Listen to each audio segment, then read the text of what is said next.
Hey there, in today's video, I'm going to share with you 8 tried and true tips that I've learned from both my own moves around the city and from moves of the hundreds of customers that I've helped just in the last couple of years move to our state, move to Nashville, Tennessee.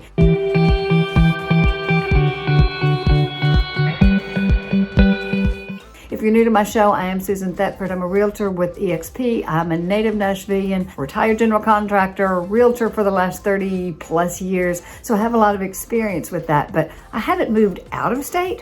Why would I? No! I live in the best state there is, but I do have a knowledge and tips from helping people move. So this is going to be an important video for you, whether you're thinking of moving to Nashville or just moving, period. I think you ought to take a listen to some of these tips. Watch to the end. I've got a couple of things that you can download to get some good information. Also, I've got a great video from another YouTuber who did a super video, and she's just an expert at moving too. So all kinds of little nuances, even a calendar of what to do week by week to get ready for that move. Number 1 tip. A parts box. And this is really not in any kind of order. It's just as I thought about it, writing out a long list. You need to come up with a parts box. As you're disassembling your bed, I'm looking at it right now, there's lots of tools that you're going to need to reassemble that bed. You need to keep sure that the same screws and the nuts and all the things that you need. And you don't want to just throw all that into a box or hope you're going to find another when you're there. As you disassemble that bed, you need to, or have your movers, be sure to put every single screw, every single nut, every single piece to that bed frame or whatever it is, put it all into a baggie, label the baggie. Now I suggest you then also keep that baggie in a big box if you happen to have a lot of things that are going to be like that, plus the tools that you're going to need when you reassemble it. The first thing you want to do is have a bed to sleep in when you get to where you're going, right? That will be one of the first things. If you can pull it right back out and you assemble that bed, you're at least going to have a nice place to sleep. So in that box, I would suggest you do things that you're going to need for that very first night, be it toiletries, sheets, but you may not have a shower curtain. So I get a plastic shower liner with rings so you can take a shower, you can brush your teeth. You have all the things that you need in case that moving van has not gotten there yet. Back to many times when I'm taking apart things, I want to keep the hardware exactly with that item so you don't keep everything separated. I will on the back of picture frames, if it's something especially heavy or something that I've taken out of the walls, I'm going to tape it to the back of the frame. So put the screws, put the nuts, put everything on some tape, and then tape that to the project or in a drawer, somewhere where you can have it. Especially important for keys. I actually have lost myself in a move, grandfather clock key. It was all put into a box and that box had gotten misplaced. I've never ever found it. I'm sure my grandchildren will find it one day when I'm dead and gone. What?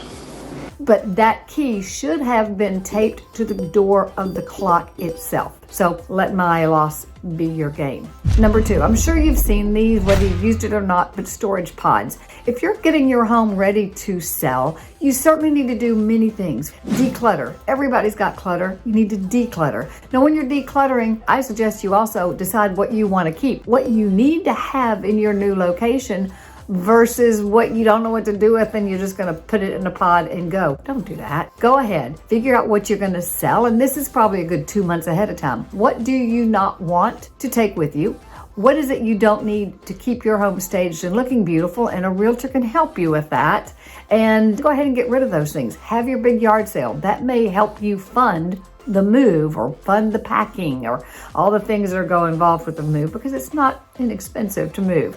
But go ahead and declutter what you're going to keep, what you're not going to keep. Then once you've gotten rid of what you're not going to keep, you still probably have maybe even a good quarter of the things in your home that you need to depersonalize. Go ahead, get that pod, put things in that pod. They can take it away because you want to have great pictures when you're getting your home ready for market. You want to have great pictures. You don't want a pod in the driveway, but you do have the ability to then take it somewhere, they store it, and then when you're ready to move, that can be picked up and moved with you. But have that garage sale, declutter, help get the information that you need as far as what items should stay in your house for staging. That pod can be filled to the brim and that's going to make your move a whole lot easier. Now, I'm updating this video. My idea for doing this video is because this was a tip that I did, a video I did 2-3 years ago when we were in the middle of that dreaded illness that shouldn't be spoken about ever again. We were in the middle of that. Things have changed quite a bit, and so that's why I thought I need to do an update on this video. When we're talking about things to bring or to not bring, in that video, you may well remember, if you've been with me a while, that I said, look, washers and dryers and refrigerators, you may well want to bring with you because it was very hard to get new appliances. It was very hard to get most things during that time period. So I found many of my buyers who were moving here, they sold those appliances in their home state, and they got here that you couldn't walk off the showroom floor with a washer and dryer or refrigerator. So they went weeks and weeks without one. Well, we had a way around it. We could find some used ones and use that until your thermidor could come in. But now we're not so much in that kind of situation. It's not nearly as tough. So you may well want to price it out where you are. How much is that move going to cost? Because moving those heavy appliances is expensive. That's something we can talk about. How hard is it to find the brand that you want, the appliances that you want here? You may well want to keep it there and be a part of your negotiation on selling your home and then buy new ones here. We can go ahead and get those pre-ordered for you. It's not that tough. It just takes some planning. Okay, let's go ahead and talk about utilities. I told you this is not really in an order. It's as I thought of it when I was thinking about this video. You want to be absolutely certain that you've got all of the utilities for your new home. Electric, gas, water, all the things, trash pickup if that's necessary, all the things that you're going to need in your new home, go ahead and be certain to have them turned over into your name. And it will be probably necessary to get with each utility company, and they're probably going to want a deposit if you've never had any of your utilities in their name. So here in Nashville, you're going to need to do that, but you can do that from a distance. There's a lot of work you can do from a distance rather than waiting to get here. And the worst thing in the world would be to move here in August and have no air conditioning because the sellers turned it off the day of closing and you didn't get them turned on. So here's what you easily do. We negotiate, we talk. The listing agent and the selling agent will work together in coming up with the right timing and getting utilities turned into the new buyer's names and out of the seller's names so that everybody stays good, nice, comfortable, toasty, warm in the winter and cool in the summer. Really, it comes down to planning and good communication. Number 4, and this one too has changed quite a bit for the good, as in the last couple of years, but you need to vet your moving company. Now, of course, you always need to vet the moving companies, but a couple of years ago, we were having trouble with this because so many people were coming from other states to the South that moving companies really didn't want to come this direction until they knew they had movers going back the other direction. So it was very difficult to plan a move. It was very difficult to know when you could get all of your property to your new home with that situation a couple years ago. We're really not in that situation now, which is a good thing, but you certainly want to vet your moving companies very, very well. And as always, price is not everything. I've had several in the last couple years issues with some of my customers I'm helping to move here, and they either chose one of the least expensive ones, but had they done their research on not looking at the links that the moving company told them to do to check out their referrals and recommendations online, but really going online and checking themselves with the Better Business Bureau and some of the other ones. I had a situation where a lady was moving here from California and she had so many items that it was going to take 2 trucks. So she had 1 truck full of everything, the second truck full of everything. They left at the very same time to get here, but she got here, 1 truck arrived 2 days late. The other one, when finally the dust settled, we found out that that second truck was not full. They went to Texas. It still wasn't full. So they sat in Texas for a good 2.5 weeks before she was able to get that second truck. Of course, that second truck had things that were the most important things that she really wanted, and she didn't have it. It was really tough. So you'll find out those things if you read enough reviews, and don't only read the reviews of links that the moving company gives you, do a little more of your own research. So I have a couple pro tips for you as far as the move goes too. You know how clothes, it's so difficult to move clothes, especially hanging clothes. Many times I've used, and other people have used, those big wardrobe boxes, which are great, but they're very, very expensive. Great tip is to get a bundle, several of your hangers together, get a big garbage bag. From the garbage bag, then tie at the top of the hanger at the neck, tie that garbage bag together, and then you're gonna just hang the hangers all together too. You're not gonna have a jumbled mess of the hangers all over the place, a pile of clothes that fall off the hanger, and of course you're gonna have to do some steam wrinkle cleaning up, but the wardrobe boxes are super expensive, and this is a really great way of doing it. You can buy those hanging bars, whether you're moving across country with your own car, those bars across your car, and then hang those clothes. It's gonna be a lot less work for you in getting that all unpacked. You can take that bag of clothes, hang it directly onto the new closet rods that you have at home, and I think you'll really find that very, very helpful. Another pro tip, there's always gonna be important documents that you need to have at all times. Passports, wills, banking documentation, anything that you find that you really, if it was lost, it would be really, really difficult for you. Pack those up in a suitcase. Label that suitcase with something that you're gonna know, not necessarily the movers are gonna understand, valuable jewelry even. I like to pack all that up so that when there's a lot of people in your home who might just happen upon things and might just happen to think they would like to have them themselves, you know, things happen. So my suggestion is go ahead, pack it all up in a safe place, away place. Put it in your suitcase.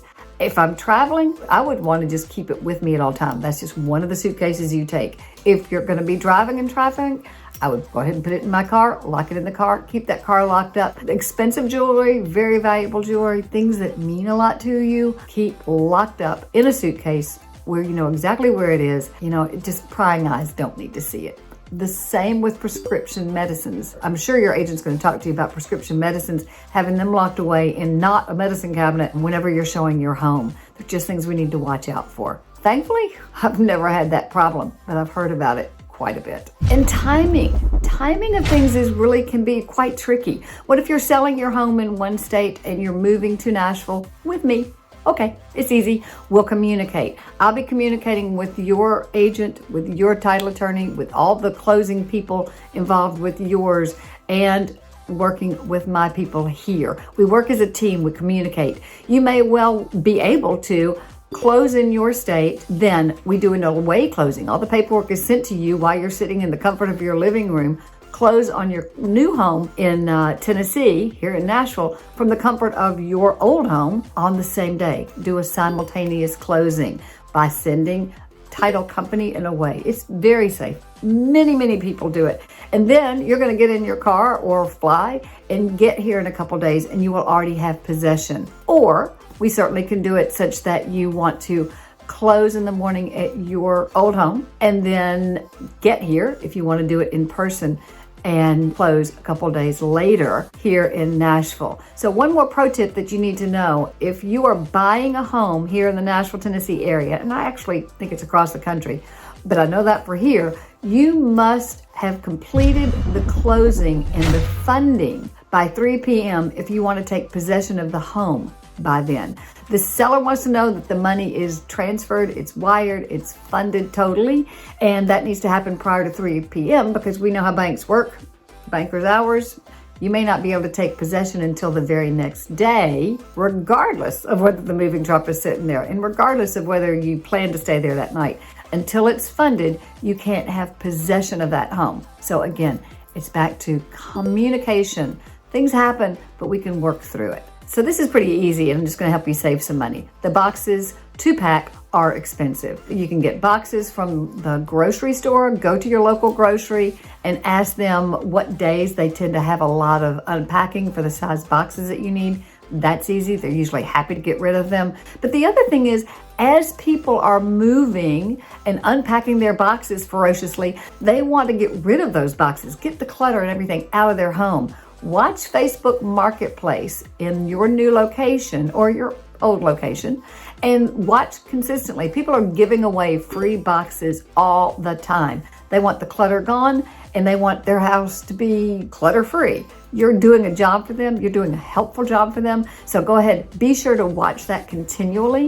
You can get packing paper, all kinds of easy tips, but those boxes are super expensive and they can easily be reused if taken care of. Be sure, get some free, give some free on the other end, and everybody's going to be happy. And of course, I know you know this, label every single box with what's in that box. And it may well be that it's been labeled with the previous people who've moved, and just get a big piece of notebook paper, tape it on there, and write exactly what's in each box. You're going to be so happy you did that when you move. It's going to help you direct the movers as to where that box should go. It's also going to help you in knowing which ones you need to open fast and which ones you can wait a while, because it's not things you need immediately. Really good care in marking those boxes will save you so much time and effort. I just can't tell you enough. Oh, so this is a really good pro tip, but I'm so happy I learned this the hard way. All the technology, I am not a techie person by any means. My husband laughs at me if I touch something, it breaks. And when you're having to take things apart to pack it all up, all those cords, who knows where they go? I take pictures of them when they're set up correctly. And then again, back to labeling that box. Keep that picture in the box. Get your copy or whatever, how you do it. Put the picture of how to put it back together in the box with the item, and you're gonna be so happy you did that when you're finished. Also, I've done that a lot with Christmas decoration. Maybe I get 2 bookcases displayed and I really like that. Then it's time to move. Take pictures of what you did. You may not follow it precisely. However, you may want to, and then jumble it a little bit. But to get things in place and feel like your home is amazing, and put some of those tips together for you will really help you in feeling like you're home in your new home. So now I'm going to get to some Nashville specifics. And one of the first things you need is my relocation guide up here. It too is updated. I've updated things annually, and things have changed quite a bit, especially if you're looking at the pricing of homes in Nashville. So be sure to check out that relocation guide. Download it, it's free. But specific to Nashville, one of the things that I'm finding people are a little surprised about is how far in advance you need to plan for preschools, for schools, especially elementary and high schools. You need to pre-plan and get recommendations for doctors, dentists, any kind of specialists. Now, you know, Nashville is a healthcare hub, so it's not hard to find specialists, but they're also fill up pretty quickly. You may need a personal referral. I got lots of doctors. I mean, as a family of 5 girls and 1 boy when I was growing up, all the things that's going on with me, and that's a whole nother discussion. My children, the friends and family that I have all here, we know people and we can help you with that. Those recommendations are key when you're moving to a new area. Getting referrals of doctors, having records sent early before you even arrive here, before there's a real reason. Dentists, doctors, schools, you need to go ahead and apply for the play schools. Now, again, you kind of don't want to apply for a play school over in Spring Hill if you happen to decide you want to live in Mount Juliet. So this is all a part of the conversation when I'm helping you find a home, if you're working with me. But anyway, whoever you're working with, get those recommendations. Once you fine-tuned, yes, I love the community of Mount Juliet, or I love the community of Hendersonville, or I love the community of Franklin. That's where I want to be. Even if you can't find the home immediately, if you decide to rent there even, find doctors, schools, preschools, all the things that will be within that community, because you will find something eventually, and you want to keep your children kind of planted. You want to find things that are within that community. So that's something you need to do very, very early. As soon as you've placed your community, as soon as you know exactly where you're going to be. When I'm talking preschools especially, even if you're pregnant, you haven't even had that baby, get on lists. Because this is such a family-friendly area, so many families moving here, that preschool and first school years is pretty tough if you're not going public. Actually, as a part of that, I suggest you get on social media groups. So moving to Nashville groups, and you'll be inundated with people who want to sell you things. But, you know, you can ask all kinds of questions to get people's feedbacks as to their experience. One of the things I also suggest that you do is check out all the things that pertain to you that you can do online. And that means changing the utilities to your name. That means making those deposits. It's also checking out the vaccine requirements that's going to be necessary for your children to get into schools before it starts. You're going to want to check out the hunting and fishing licenses, because Really, that's one of the big things that people are coming here for is our nature. All of our great outdoor activities, the 4 seasons, you've heard it all before. But if you don't have a hunting and fishing license, be sure to check it out, because if you don't do it yet, you'll want to when you get here. They're great deals for children under 5, I think. You can go ahead and purchase them a lifetime hunting and fishing licenses. Check it out. Everywhere is different, but that's something I think you should want to check. Also for carry permits. May not make some of you happy, but we do allow people to carry in most places. And I will tell you that we are a big Second Amendment state. If that's something you really don't like, I suggest you find another state. I really, really do. I want you to be happy. And one thing you'll be very happy about is we do not charge a tax of the property you own. I've been shocked to find this. When you get here, you're going to have your license tags from your state. You can actually keep it. It's not a huge hurry. Don't freak out about that first week or so going to the DMV and getting Tennessee tags. Now, you might want to do that pretty quickly if you happen to be from some states, because truly we are kind of inundated. And the natives, although we love you, there is some crowding. There is a lot of activity that we didn't have 6-7 years ago. And so you might want to go ahead and change it, but there's no panic in doing that. But the other thing is very inexpensive, less than $100 a year to update your tags. We do not charge taxes on, how nice your car is. We do not charge taxes on you owning a boat. We do not charge taxes on the motor on that boat. We don't have any of that. And it may be something that you are so used to you don't think to ask. We don't have it. There are lots of places where you're going to save a lot of money simply on weird things that I never heard of. That one will make you happy. So as I promised you, I'm going to give you a link in the description box of a lady that I found on YouTube who has amazing tips. Minutia kind of tips on the move. Her video is called 20 Tips for an Organized Moving Day. Priska Jordan, and it truly is a really great video. I don't know about you, but I learned so much on YouTube. I don't even have the TV on 99% of the time. I'm going to put that video in the description box for you to take a look at, because truly she has some minutia tips on how to pack safely, and she's really, really good. You need my relocation guide. If you're thinking of moving here in the next year or 5 years, the things that you might want to do toward getting your home ready to sell versus what to spend my money on for a great ROI versus what to spend my money on because I really love it and I think I'll sell my house better. There's so much confusion as to what that is. Each area is kind of regional too. Like here in Tennessee, if you put down hardwood floors, everybody's going to love it. If you put down in huge rooms the terracotta tiles that a lot of places people love in out west especially, that's not so loved here and it's really hard to get rid of. So you need my Prep for Profit guide here to give you the most ROI when you're thinking of selling your home. Whether it's next year or next month, these tips will help you a lot too, I'm sure. So there you go. If you are not subscribed to my channel, typically what I do here on this show is talk about all things Nashville, moving to Nashville, suburbs, best suburbs, most dangerous suburbs, all the things that you might want to know to delve deeply into learning about the Nashville, Tennessee area. So if you're not subscribed, go ahead and do it. And if you are subscribed, be sure to check back next week. We'll be talking about something new, but it's a secret.